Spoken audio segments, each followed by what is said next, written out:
Exercise 13.5 question number 7. Derive the formula for the volume of the frustum of a cone given to you in section 13.5 using the symbols as explained. तो यहाँ पे हमें frustum of cone का volume निकालना है। तो frustum हम लोग कैसे बनाते हैं, तो एक लार्जर कोन है यहाँ पे हमारे पास, इसमें से अगर हम एक नीचे की तरफ एक स्मॉलर कोन कट कर दें तो जो रिमेनिंग फिगर है वो होता है फ्रस्टम। तो इसका वॉल्यूम हम कैसे निकालेंगे, जो हमारे पास इनिशियली लार्जर कोन है सबसे पहले उसकी वॉल्यूम निकालेंगे, उसमें से जो छोटा कोन है उसकी वॉल्यूम हम सब्ट्रैक्ट कर देंगे। तो यहाँ पे हमारे पास सिंबल्स क्या क्या हैं। सबसे पहले height of frustum, height of frustum. तो हाइट ऑफ फ्रस्टम यहाँ पे ये जो लेंथ है PQ इससे डिनोट की जा रही है और इसको हम लोग H करके रेफर करने जा रहे हैं। डायग्राम में क्लियरली मेंशन्ड है, ये हाइट जो है H के इक्वल है। Next slant height of frustum, slant height of frustum. तो स्लैंट हाइट ऑफ फ्रस्टम जो है यहाँ पे ये जो BD लेंथ है इससे रेफर कर रहे हैं हम लोग और ये गिवन है L के equal. Next upper radius of frustum, upper radius of frustum या फिर PB लेंथ, इसे हम लोग R1 यूज़ करने वाले हैं। ये जो PB लेंथ है ये अपर रेडियस हो गई। नेक्स्ट ऐसे ही जो लोअर रेडियस है, लोअर रेडियस हमारे पास QD लेंथ है, इसे हम लोग R2 बोलने वाले हैं। तो ये QD लेंथ। तो हमें फाइनली निकालना है वॉल्यूम ऑफ फ्रस्टम। तो वॉल्यूम ऑफ फ्रस्टम में हमें केवल ये जो चार वेरिएबल्स यहाँ पे लिखे हैं केवल इन्हें ही यूज़ करना है, H, L, R1 and R2। तो वॉल्यूम ऑफ फ्रस्टम हम कैसे निकालने वाले हैं, सबसे पहले हम निकालेंगे volume of the larger cone. Larger cone जिसकी डायामीटर कौन सी लेंथ है, ये जो ऊपर AB लेंथ है ये हो गई डायामीटर और O जो है इसका वर्टेक्स है। तो कोन हो गया OAB।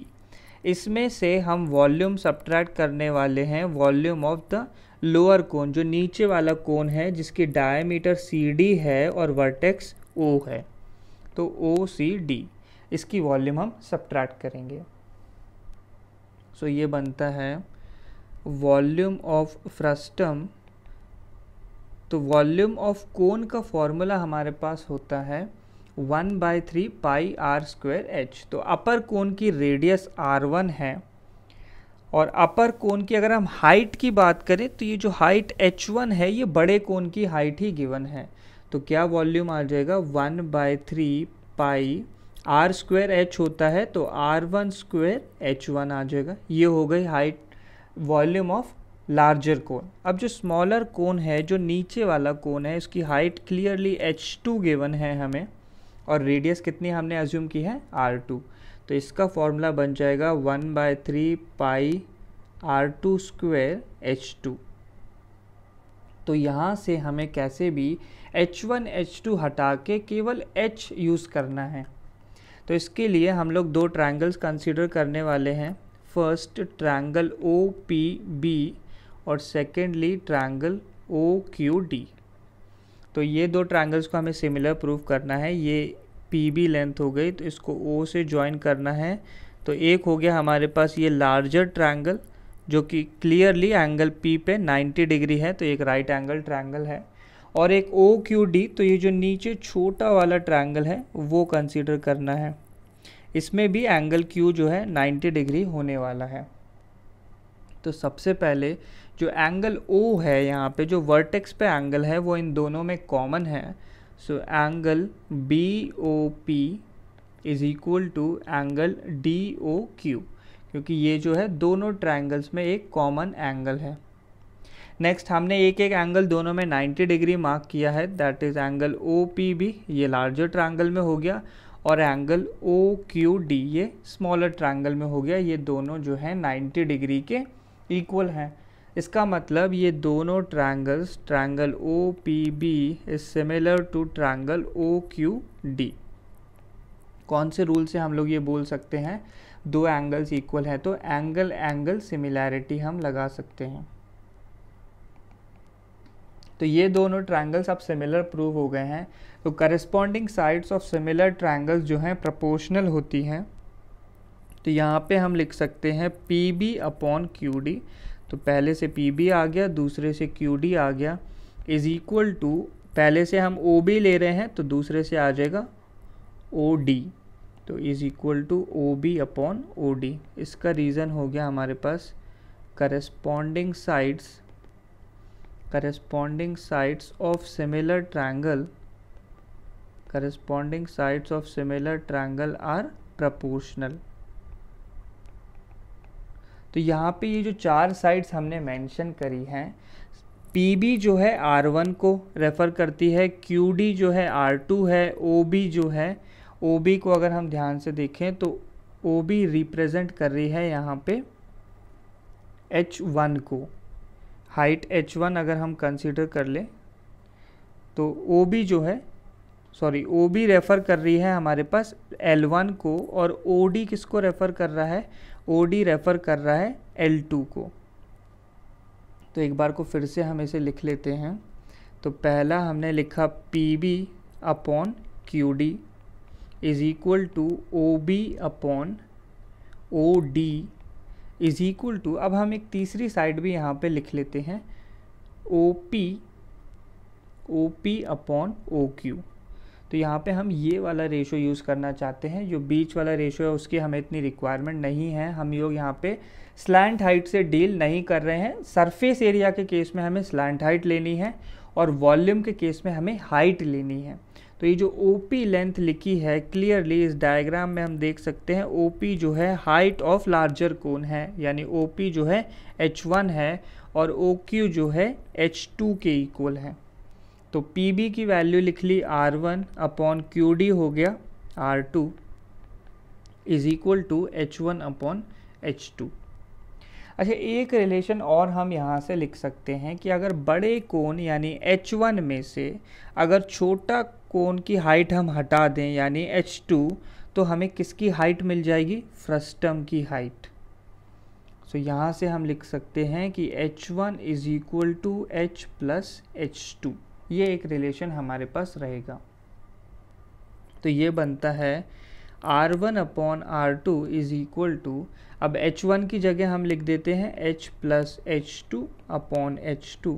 तो ये जो दो टर्म्स हैं इन्हें अलग अलग किया, पहला हो गया H अपॉन H2 और दूसरा H2 अपॉन H2। तो H2 अपॉन H2 तो ऑब्वियसली 1 हो गया, इसे हम लोग लेफ्ट हैंड साइड में शिफ्ट कर लेंगे।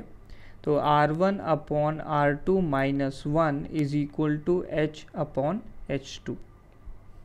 तो लेफ्ट साइड LCM लेने पे क्या बनेगा, R1 minus R2 upon R2 is equal to H upon H2।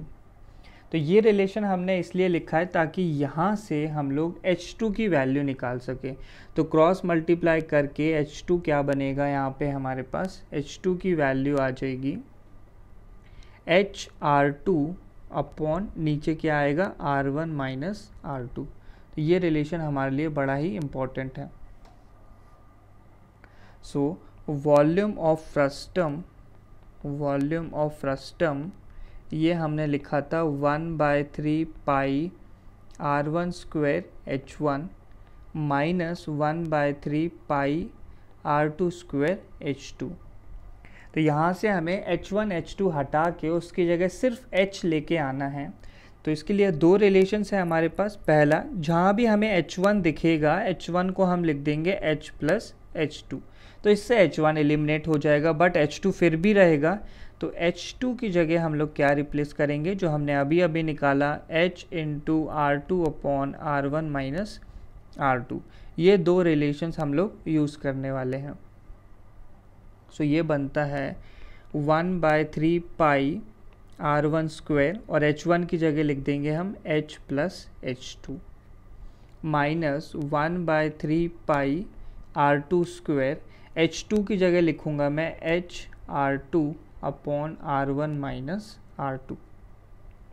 तो ये हो गया 1/3 पाई R1 स्क्वायर H प्लस, अब यहाँ भी H2 को हम फिर से रिप्लेस कर देंगे, H2 की जगह आ जाएगा H R2 upon R1 minus R2 minus 1/3 पाई। अब R2 स्क्वायर इंटू R2 अगर हम करें तो ये वैल्यू क्या हो जाएगी, R2 क्यूब, और साथ में बचेगा एक h upon R1 minus R2। अब ये जो ब्रैकेट है इसमें से h कॉमन निकाला जा सकता है। h कॉमन लेने पे ये आ गया 1/3 पाई R1 square h into bracket में रह जाएगा 1 प्लस दूसरा टर्म है R2 upon R1 minus R2 minus 1/3 पाई, तो हम h को पहले लिख लेते हैं और यहाँ आ जाएगा R2 cube upon R1 minus R2। इस ब्रैकेट में हम लोग एलसीएम लेंगे तो ये हो गया 1/3 पाई R1 square h into R1 minus R2, तो ये 1 की जगह R1 माइनस R2 आ गया, प्लस R2 अपॉन डिनोमिनेटर में क्या आ जाएगा, R1 माइनस R2।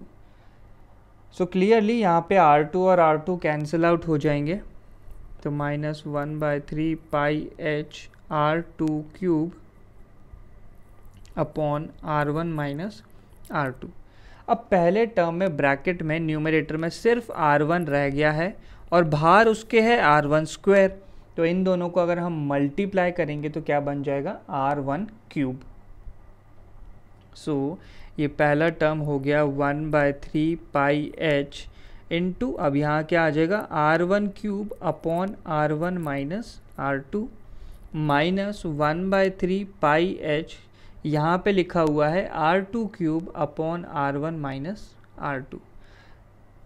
तो यहाँ पे ऑब्वियसली हम लोग कुछ चीज़ें कॉमन निकाल सकते हैं। 1/3 पाई h ये हमने ले लिया कॉमन, ब्रैकेट में क्या आएगा, R1 cube minus R2 cube, और दोनों का डिनोमिनेटर में R1 माइनस R2, ये हम यूज कर सकते हैं। तो न्यूमरेटर में जो टर्म है ब्रैकेट में R1 cube minus R2 cube, सो यहाँ पे हम a cube minus b cube की आइडेंटिटी लगा देंगे, तो ये होता है a minus b into A square plus A B plus B square. So ये बनता है 1/3 पाई h, तो क्या आ जाएगा यहाँ पे ब्रैकेट में R1 माइनस R2 इंटू दोनों का स्क्वायर करना है, तो R1 square plus R2 square plus दोनों का product, that is R1 R2, divided by denominator में भी टर्म क्या है, R1 माइनस R2। तो ये R1 माइनस R2 जो है कैंसिल आउट हो जाएगा, और फाइनली हमारे पास वॉल्यूम ऑफ फ्रस्टम का फॉर्मूला आ गया है। तो ये क्या हो जाएगा, 1/3 पाई h into R1 square plus R2 square plus R1 R2, ये आ गया हमारे पास फाइनली वॉल्यूम ऑफ फ्रस्टम का फॉर्मूला।